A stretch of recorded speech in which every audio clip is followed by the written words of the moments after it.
I'm an associate programmer here with the festival, and I'm so excited to introduce today's screening of our U.S. dramatic competition film, Brittany Runs a Marathon. So, writer-director Downs Colaizzo has made quite a name for himself in the theater world before bringing this project to our featured film program. So we're really proud to have supported it through its journey. And this is just the kind of film that's really miraculous in the way that it combines its flawless humor and charm with just a really compassionate and raw character study. So I'm so excited that we get to share it with you today. The director isn't around right now for an intro, but he will be back, so you guys can all hear me in the house. So Paul, I just kind of wanted to know, what has it been like, the process of writing Brittany's story, especially her being your, really close friend of yours? What was that like for you? It was lovely because I love her, and it was also exciting dramatically because I deviated from her story, to make it a arc everyone could follow in the theaters. What I wanted to do was treat a character who was like Brittany, who in movies is really seen one way, as a sidekick, as a sight gag, as a comedic bit, and treat her as a three-dimensional human, giving her the dignity and respect that a leading character, a leading person deserves to have in a film and in the story of their own life. And when we were lucky enough to start working with Jillian on this, we had the same goal. And as we headed into production, we both got on the same page as far as word by word how we could make sure we were protecting this character so that when you all were here, she was never the butt of the joke, but she was in on the humor, and that's what we wanted to explore, is how she was using that humor to cover up vulnerability. And kind of on that note, for Julian and Lil Rel, I'm wondering, you both kind of combined humor and vulnerability in very different ways, and it just looks so excellently. And I'm kind of wondering how you identified with your characters, what kind of parts you related to, and how you approached the role. When I read the script, my manager sent it to me, and she said, "You're going to read the first 10 pages, and you're going to be scared, and and then I want you to keep reading because it's a really beautiful story." And I related to my character so wholeheartedly. I just thought she was real, and I don't ever remember seeing a movie quite about a character like this. And I felt like not only did I want to protect her, like you said, I also loved the conversations I was having with people, just even in my own family, after I read the script. And I thought it was a really important piece. But yeah, I fell in love with Brittany, and I felt really lucky and honored to play her. Yeah, she did a great job, too. Well, after I read the script, me and Paul sat down, and once again, like once you read the script and this beautiful story, depending on what type of person you is, but with me, I wanted to make sure that you wanted to protect her and you wanted to be there for her. So even when Brittany becomes this really mean person, that doesn't shake Demetrius from how much he loves her anyway. You know what I mean? He lets her have a moment, and then he comes talk to her. He goes talk to her, and I just love the heart of the character. This was really fun to play for me. I'm usually, I can do the comedic stuff right away, and it's really easy. But being dramatic and having a heart, and I just love that scene in that kitchen between us. It's probably one of my favorite scenes to watch this year so far, even though we just in January and so many other movies come out. We're in here, folks, in January. But yeah, I just approached the character with a lot of heart, and Paul did a good job of directing us and making sure we delivered the heart and the right words, and make sure the words really struck Jillian's character, Brittany. So this is one of my proudest roles, and I hope you guys really enjoy what we do.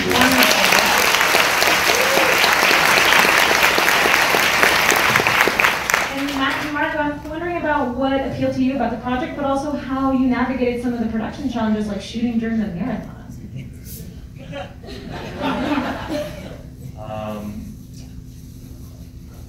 What appealed to me about the project when Paul first pitched it was sort of like, to me, when I remember actually he first spoke about it, I went like, that's Rocky for my little sister. And then we started developing it, and I went like, that's Rocky for me. And then I went, it's just Rocky for everyone. Like Brittany is in all of us, and to me that was so cool that it's sort of a universal thing. And with regard to the marathon, what are you doing? I love logistical Yes. questions. Love it. Let's get really granular about how Super inside baseball about the marathon. I mean, first, like for me as a woman, when I read the script, it was obviously so exciting and compelling, and working with Jillian was very exciting for me. But then I was like, a guy wrote this? Like I was like, I say these things, I felt these things, like I don't know how he knows that. So I just wanted to make the movie and, you know, tell the story of a woman that I am and I know. So that was it for me. And then the marathon was fun. We were the first narrative, non-documentary movie to shoot the New York City Marathon. And it was just obviously so exciting, but it was a huge undertaking. Utkarsh and Ambudkar. I know they were applauding. They were applauding the marathon. It was a huge undertaking. Very proud of how we got there. And then, yeah, the shortest answer is we knew somebody in the marathon. We started talking to the New York Roadrunners organization. And Who were amazing. Two guys in that organization who were former film guys. One was a former location manager. Yeah. Who worked at AD department. And they were incredibly supportive. And they read the script, they believed in the story, and they went, we're going to help you do this. And Yeah. we shot that day, would have to say, shooting in the actual New York City Marathon, I think for all of us, one of the most magical experiences we've ever had, because it was incredible. Yeah, it was also a security thing. So each unit had like 8 people. So, you know, Julian was carrying camera bags and stuff. Like we were just, it was like guerrilla filmmaking. It was fun. It's great. And quickly, Utkarsh, before we open up to the audience, what do you love about Jared? About Jared? His potential.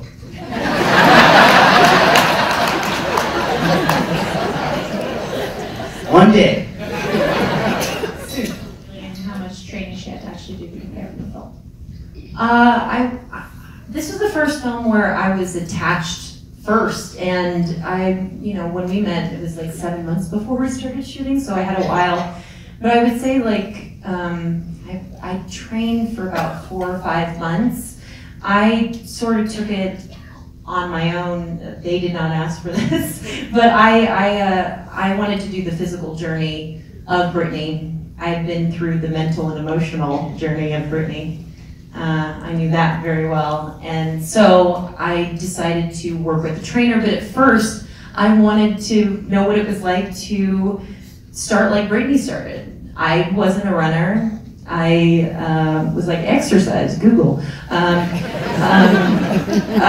so I looked up on Pinterest and like, from couch to 5K, how do you start? And I had my sister take me running, and just so that we could remember all these little moments of what it actually feels like to begin that journey. And so I did the whole journey, and I lost 40 pounds or 39 pounds. And yeah, it was a physically, mentally, and emotional, it was a big journey. It was amazing because she wanted to be able to defend the character and know the character, and she, normally that's just script work, but Jillian wanted to do that and fully inhabit this human. And that's what you see up there, is the arc of the story happens within her soul, and it's all her experience in her life and what she's breathing into it, and that's the change the audience goes on. And because Jillian was so dedicated and so determined to deliver a human, real performance, she nailed it and did so much work. Thank you. And we had about, how many days to shoot? 28. 28 days to shoot. So it wasn't like I could do the whole journey as is. We couldn't stop shooting and I go and exercise and eat crazy for 2 months. It was, so we had to do prosthetics and a bodysuit. But trust me, I definitely went through the experience. Yeah, the Facebook photo at the beginning of the film is actually Jillian. So when she's looking at her Facebook photo, it's an older photo of Jillian and her in the prosthetic that we used to recreate her original look. That was pretty important to me. I was like, I actually have photos of myself that I'd like to use that are it. Because a lot of the photos we were looking at were the prosthetics, and I'm like, it it just meant more. And there's something really magical about knowing the truth of the journey and that she underwent it.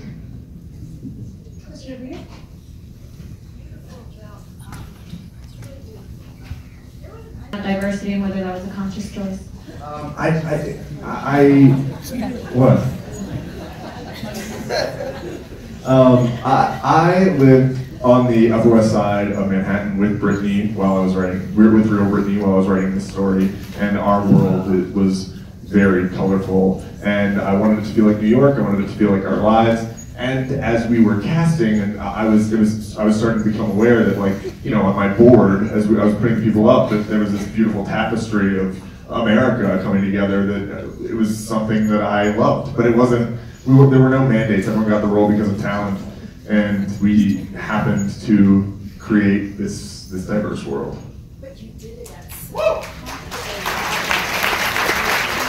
Watching this film, and you look at the climate of now and how we need to humanize each other, I think when people see this film around the world, around this country, you're gonna see characters you relate to. I think even at some point you don't even look at it like Demetrius as being in an interracial marriage. You just look at that guy as her big brother, father figure, or it's just a beautiful film, and it wasn't forced. And I think that's what made it real, hopefully to you guys, and hopefully to everybody else that's seen it.